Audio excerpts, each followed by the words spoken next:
Bonjour, bienvenue dans ma cuisine où je vais vous prouver aujourd'hui, avec cette petite vidéo de quelques minutes, que faire soi-même son saumon gravlax, eh bien c'est tout à fait possible, c'est même simplissime. Alors c'est parti.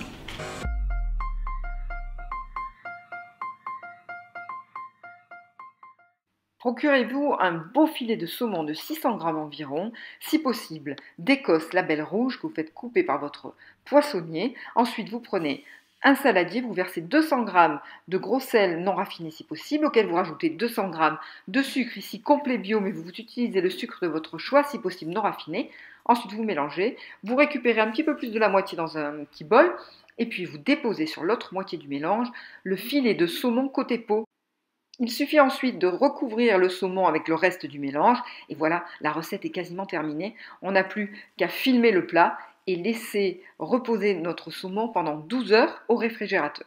Voilà, au bout de 12 heures, eh bien vous allez constater que le sel a permis au saumon de perdre son eau. Donc si vous voyez qu'il y a plein d'eau comme ça dans le plat autour du saumon, c'est bon signe, c'est que ça a marché. Il ne vous reste plus qu'à rincer le saumon sous l'eau claire, vous le séchez avec un papier absorbant et puis conseil de ma tante Paulette, emballez-le dans un torchon et laissez-le finir de s'affiner 12 heures au réfrigérateur.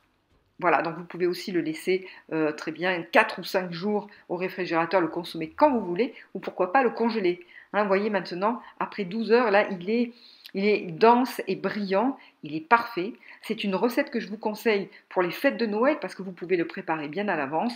Moi, j'aime bien couper des tranches un petit peu épaisses comme ça pour eh bien, le manger façon sashimi puisque mes tranches de saumon, je les coupe en deux, ça fait de jolis petits rectangles, donc très facile à consommer, pourquoi pas à l'apéritif.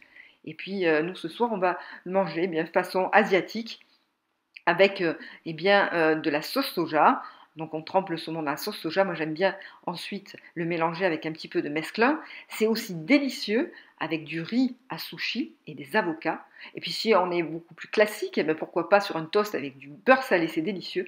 Ou alors minimaliste, juste avec un filet de citron vert. Alors bon appétit!